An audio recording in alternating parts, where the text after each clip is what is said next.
Welcome to Deep Dive Daily. Good morning. It is me flying solo again as Andy plays hooky on this beautiful Thursday morning. Beautiful because I'm being told Aaron Nesmith has hit another three.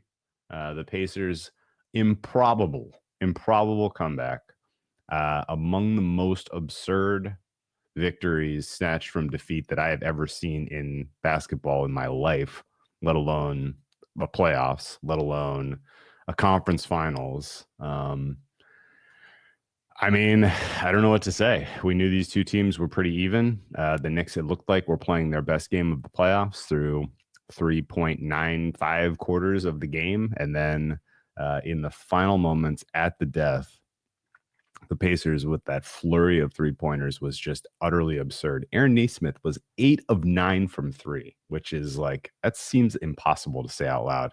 I don't have the numbers in front of me, but I got to imagine that's the first time he has hit 8 three-pointers in a game in his life. Vanderbilt legend, of course, Aaron Nesmith. And yeah, I mean, that was a big win for me personally. I obviously have a lot of Pacers series. They now flip to series favorites as they have stolen home court from the Knicks. They are minus 150 right now in the series market. My numbers agree with that, actually. I don't have a huge difference or a huge delta there. I still think that every one of these games is going to be relatively close, but I got to tell you, the fact that the Knicks didn't win the game where they were playing that well is a bad sign. Now, some smart people I talked to relatively, throwing a little bit of cold water on my opinion, just because I am kind of like, man, if the Knicks lose a game like that, like, in the games where they don't show up and everybody isn't clicking offensively, they're totally cooked. And the fact of the matter is they did not shoot especially well from three, and they could have a game where they are getting just as many good looks as they were getting against the Pacers in game one. But some of the threes go down, and then they ultimately hit the, have a victorious outcome. I don't know. I kind of think this is a short series Pacers now. Pacers are just playing with so much confidence, and their offense is just a machine. I think this is kind of going to be team with the ball last wins every game. Except for the games where the Knicks offense doesn't show up, which I think is more likely than the Pacers. So it surely feels like we are going to be at 3-1 once we are 4 games in. But we have a long way to go. Obviously, in the potential, kind of rainbow of outcomes, we are certainly not expecting Knicks now to win 4 in a row and have a short series with the Knicks win. But I do think there's a good slice of the distribution where the Pacers win in 4 or 5 or 6. And then, for the Knicks to win, they're going to have to just win their coin flips and ultimately get, come through with some high leverage moments of their own to end, to steal a game. Although, and they did it. They did it against the Celtics. Like, they stole a couple of games they shouldn't have won. So we probably have a lot more basketball left to play. And, for anyone who's on Thunder title, I think we'd like to see more basketball play. I'd like to see the Knicks really take a little bit of the piss out of the Pacers here before we get to the finish line. I tell you, I don't agree with two things. Number one, I think the market should have adjusted the Thunder up more after what we saw in game one in terms of expecting them to, have a relatively straightforward victory tonight in game two. And I do not think the zigzag is in effect for game two in New York. The Knicks are 6-point favorites at some places now. And I don't know what to tell you. There's not 6 points of difference between these two teams, and expecting the Pacers just to be like, well, we got ours. We'll just pack it up for game three. I don't think so, man. They didn't treat game two that way in Cleveland. And I could definitely see a world where they take game two here. So back to the well with the points plus the Pacers, but we'll talk about more of that tomorrow. I think lay in Thunder tonight. I think under tonight is a reasonable bet. Knicks, Pacers plus the points at the Knicks. Over 227 is probably a pretty good bet. No idea where defense is coming from in this series. There just doesn't seem like there's really any chance that either of these squads has much in the way of stopping the other. Knicks, at this point, to me, are in trouble because they don't have a lot of adjustments to make. They kind of are who they are. And yeah, it felt like you got your good game. And oh, you know what? I guess there was one other takeaway I had from the game. OG Anunoby was pretty disappointing defensively, particularly in that fourth quarter. I thought he was going to be a pretty huge factor as far as 3-point defense for the Knicks in this series. And it felt like his defensive lapses were a huge part of the problem, with Neesmith kind of having looks at all, let alone looks that were good enough to get them into the winner's circle. Now, it's possible that it's possible he's not healthy. That's very fair. He did look a step slow, so I give him that. But ultimately, the fact that the Pacers were able to steal that one is still insane. I'm pretty sure, and you guys may have been watching the market. I was just so like locked into the game and like, how is this happening that I wasn't looking at the live odds? But I got to imagine the live odds were off the board. And when you got 9-point margin inside of 40 seconds or whatever the hell it was, it's like, okay, this game's over. And yet here we are, 1-0 Pacers. So absolutely wild. Probably not going to get another one of these playoffs. Probably not going to get another one of those this lifetime, honestly. Like, watching basketball a long time and have never seen it. So, absolutely wild. Holt, think there's 10 more hours to bet Thunder title if you want. Then price is finally gone. I mean, maybe. For some reason, people just aren't believing in this team until they actually do it. This was kind of the way things were with the Celtics last year. Like the Celtics stole game one against the Pacers last year, if you remember correctly. Like they had similarly had zero business winning. Zero business winning that game one. And then, people still were like, well, we've never seen the Celtics win a title. Are we sure they could do it? And yes, we were sure they could do it, and they did. And I think ultimately that's kind of the long arc with this Thunder team, where they'll do it this year and then people will look back and be like, oh fuck, like that Thunder team was all-time great. Like their net rating in the playoffs right now of +14 is, it can't end here. Obviously, it's probably going to regress to something that's like actually real and has been done before. But if it lands in the +14 department, particularly considering that they, have had a non-trivial path against the Nuggets and the T-Wolves and whoever comes through in the East, like that would be all time. And yeah, they look pretty amazing. So Thunder in good shape right now. I am excited to go back and listen to Kostos's rant.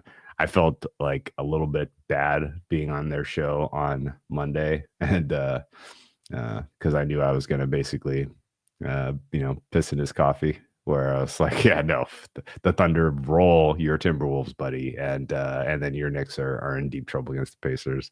So I'm excited to hear what he had to say about that Knicks slow choke, because that was a true choke, and the mental part of this is worth considering. Like, do the Knicks now get in their own heads if they're up late in a game, or are they just like wipe the slate clean, reset? I don't know. It's an interesting one. I remember that one. Yeah, that was pretty funny. Although he ended up being wrong. So funny circle. RIP and peace to Jim Irsay. Very, very complicated figure. Obviously had his sincere demons, and he shouldn't have passed at 65. But that was kind of surprising news yesterday that he is no longer with us. The general rest of this podcast, I kind of want to talk about tennis, because we got our French Open and men's and women's draws out this morning, and I think I honestly I kind of needed the women's side draw I needed to know how it was going to get laid out to be able to really bet anything, because this is one of the more wide open. I say one of the more. This is probably the most wide open women's French Open, going back to like Ostapenko beating Simona Halep kind of like time frame. And without knowing where all the pieces stood in the draw, it was like extremely tough to kind of fire with confidence. But once you see the draw, it actually almost looks too easy now. Like, I don't want to say this is like a no doubter now that we see where the draw has put everyone, but Q1 looks pretty straightforward to me. We're going to get Sabalenka over Zhang in the quarterfinal there. Q2 is the quarter of death. Iga has been given her most sincere test, and at a time where she is rated the poorest in terms of form. And if Iga comes through Q2, then I have a tip, because it's going to be the kind of casuals who bet Iga and win every year, who come back and bet Iga and win this year, because it's not going to be me. I really don't think there's any reason at all to consider her at price, particularly considering how tough her 2Q draw is. Basically every level from round 2 to the finals is going to be just a monumental test for her. If she wins 7 matches, she will have her hardest earned French Open, in my opinion. I do have a take on Q2 quarter winner. Haven't seen prices yet, so firing in the blind here. But let me kind of talk about how this thing broke. Top half of Q2 easier than the bottom half. Bottom half, Rybakina Bencic is going to be an awesome round 1 match, assuming Bencic is healthy. I haven't heard why she retired against. Who did she retire against in Rome? She lost. Oh, it was Zachary. She lost to Zachary ahead in like a clean kill in set 1, and then retired. So Bencic might not be right, but Rybakina comes through. You got Ostapenko in there, Marta Kostyuk. Yeah, Iga's got a tough test with Stramkova round 1. I say reasonably tough test. Raducanu round 2 is for real. Kostyuk round 3 is for real. Ostapenko or Rybakina round 4 is a very, very, very tough one. So Iga getting to the quarterfinals would be a hat tip for me, honestly. And then there she probably plays the winner of Paolini Svitolina, who I would tip Svitolina there. And I guess of all of the women in Q2, I kind of like Svitolina the best. She's 50-1 in some places right now to ship this title. And while I ultimately think you probably get blue balls there as she gets defeated in the semifinals to the likes of a Sabalenka, you never know. 50-1 is an insane price, because I do think she can come through Q2. And if you backed out, what is that, quarter price going to be? 6-1? Something like that. If she's 6-1 or 5-1 even, she is a must bet for Q2, in my opinion. Most of the good women that kind of I have in my mix, at least, are on the top half, which means the bottom half is like pretty soft. Big imbalance here. Good on top, weak on bottom. I think the Q3 is very obviously just Andreeva wins. I think Q4 is very obviously Gauff wins. And Gauff Andreeva has been a lopsided head-to-head, and I'm not sure that changes at a Grand Slam setting. So it's probably Gauff comes through from the bottom and is just your finalist on the bottom. And yeah, so Brett and I agree. Svitolina has a clean draw to round 4. Favorite over Paolini, agree. Iga would be tough, but she's beaten her before. Agree. She can beat Rybakina too. Agree. So thanks, Svitolina. Q2 is probably the bet of the women's draw so far. The other bet of the women's draw is Gauff. Gauff is going to be in the final. I have less confidence in Sabalenka getting there, just because number 1, she has some semifinal demons of her own, and number 2, she's not as good on clay. So even though she is the rightful favorite of this tournament, I think there certainly are things that could happen that prevent her from getting there. You could get, Iga could limp all the way through, defeat her, and then you get Gauff versus, as a meaningful favorite against Iga, considering what she's done recently, although the entire world is going to be on Iga in that moment, thinking she's solved everything. So whatever the case is, Gauff, I think, is a pretty decent bet to title. And I'm going to say this with a specific qualifier. I haven't won a lot of tennis bets that matter this year at all. But the biggest single match bet I've had all season was Paolini over Gauff in the Rome finals. And I'm still kind of scratching my head, not exactly sure how or why Gauff was as favored as she was in that match, considering she played a 3.5 hour semifinal against Jing Shinwen. And I think you put a line through that final, and it is not telling you anything other than it's very cool that Paolini finally won Rome. Cool. Gauff is the better player, and she, without the having had a 3.5 hour match on the front end of that final, is probably winning pretty cleanly. Losing that final, everybody is now questioning how good is she? Were we overrating her? No, she's not overrated at all. Right now, she should be your second highest rated clay player on the women's tour after Aryna Sabalenka, and the margin between the two is narrow. And so Gauff kind of in the 5-1, 6-1 range is a little bit absurd to me. It was absurd without having a draw, but there was also a world where her draw she could have gotten the Iga draw, and then all of a sudden she's playing difficult women every step of the way, and you're going to do better with the rollover. So I haven't bet it yet, waiting for Bookmaker to put up their pick the winner market back up so I can get some Coco Gauff on the women's side. There is a very real chance that Madison Keys randomly shows up and beats Coco. Yeah, I completely agree. Keys is a different player in the slam setting than she is in your normal ass, run of the mill WTA tournament in a given week.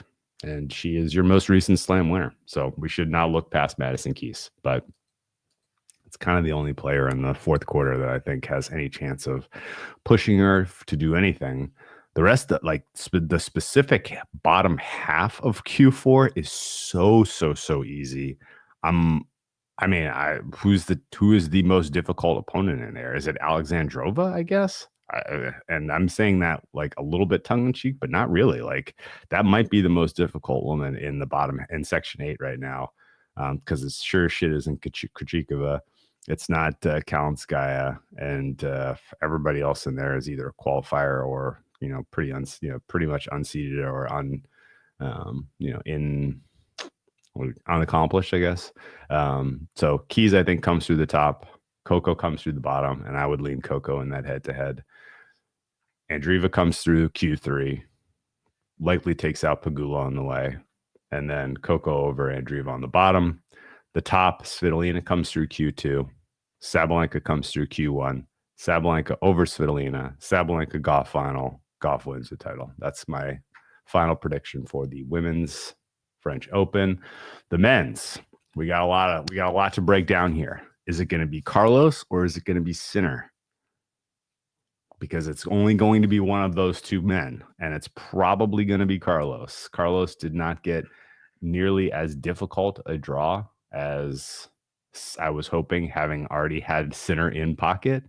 Let me pull up the draw here. Sinner's quarter is a little bit tougher. He's going to have to take on two Frenchmen to start, although he's much better than Rinderknecht and probably wild card Dick Gasket. Getting a wild card to the French Open is pretty amazing. Sinner probably comes through round 1 and 2 in a straightforward fashion, much more professionally sound than ADF. Davidovich Fokina round 3 looks like a clean win for him. Fils or Rublev in round 4, probably Rublev. I mean, Fils is a better, it's kind of higher end, but haven't seen enough from him recently to think he's going to beat Rublev. But Sinner, Draper versus, Draper for the quarterfinal. He's got him pretty cleanly. Q2 is the weakest quarter of the men's side of the draw. I barely believe I'm going to say this out loud, but I think Djokovic probably just wins Q2. I'm going to do some soul searching on whether I can bet a quarter price on Francisco Cerundolo, as he is sort of the form player of any of the men in the Q2 draw right now. Zverev is an absolute shadow of himself. He cannot be trusted, cannot be bet. Medvedev is a shadow of himself, cannot be trusted, cannot be bet. And everybody else in there, I have questions, and or I'm just not even remotely interested in winning, thinking they can win 5 matches. So Cerundolo is probably the guy that could shock the world and make a Grand Slam semifinal, if not Djokovic. And honestly, if you're betting against Djokovic in Q2, you're really just saying he's not going to be healthy, which I think is a reasonable assumption to make, considering we haven't really seen him play a whole lot of tennis lately. Big questions for me about Djokovic really are just, the fuck is he doing in Geneva right now? Is he just there to win his 100th title, or is he looking for matches because he thinks he can get in some sort of form to make a run here? And I've doubted Djokovic enough over the years that I'm going to take a little bit of caution this year in terms of doubting what he's doing there and why. And he may ultimately, he may do something. And he's got a tough test today against Arnaldi. And the degree to which he goes to the well to get that win, and then the next round against Cam Norrie, the degree he goes to the well to get that win, will tell us whether he's there trying to get some reps, or whether he's really trying to win this title so that he can have his 100th title. But whatever the case is, he's probably just the bet to win Q2, as stupid as that sounds. Q3, Lorenzo Mussetti's to lose.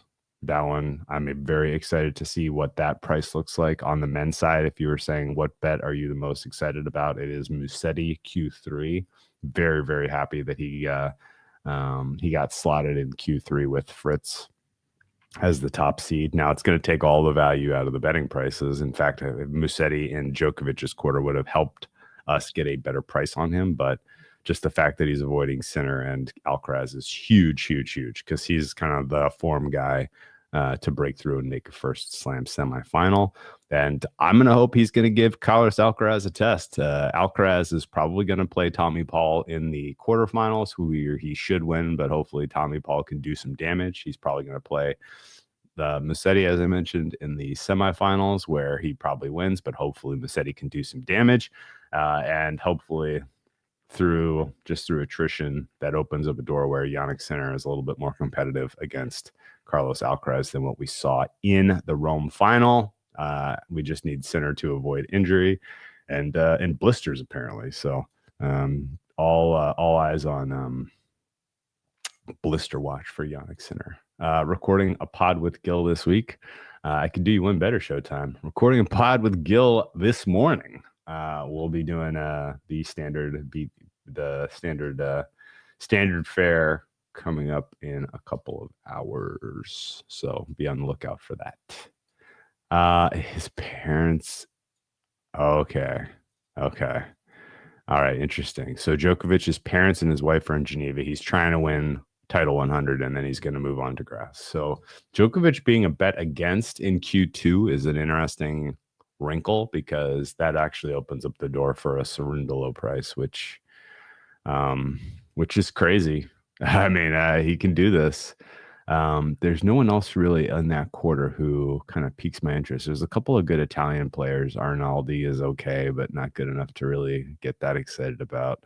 There's really nobody else on the bottom, man. You're going to have a really wild surprise player come through for that second quarterfinal if Djokovic ejects.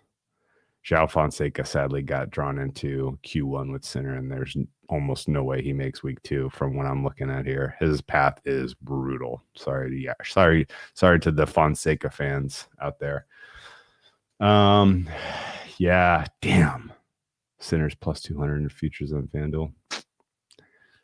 I got 250 in pocket.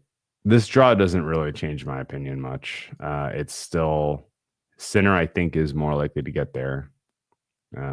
But if they both get there, then the 100-200 reflects the right split in terms of win probability of that final. All right, we call it. Excited to have Andy back tomorrow. We're probably going to cover whatever happens in OKC, Minnesota. Hopefully it's a game with less bitching about the refs.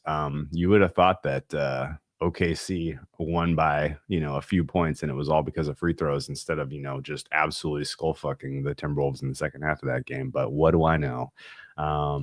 This is a Vizsla sweatshirt. Yes, good call, Holt. This is an old school one, but very comfortable. They make great crew neck sweatshirts. Yeah, we'll talk some prestige TV tomorrow. I have some earthquake and volcano and tsunami takes to get off my chest. For some reason, like that, like natural disaster news has kind of caught like the internet's imagination, and there's all of these stories out there that are just so full of bullshit that I want to get some stuff off my chest.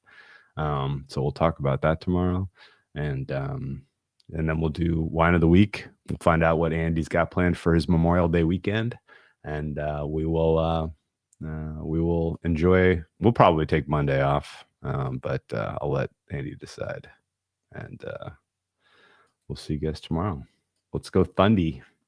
If the Thunder lose tomorrow, lose tonight. I'm gonna be in it tomorrow. I'll tell you that much. One solo. We'll see.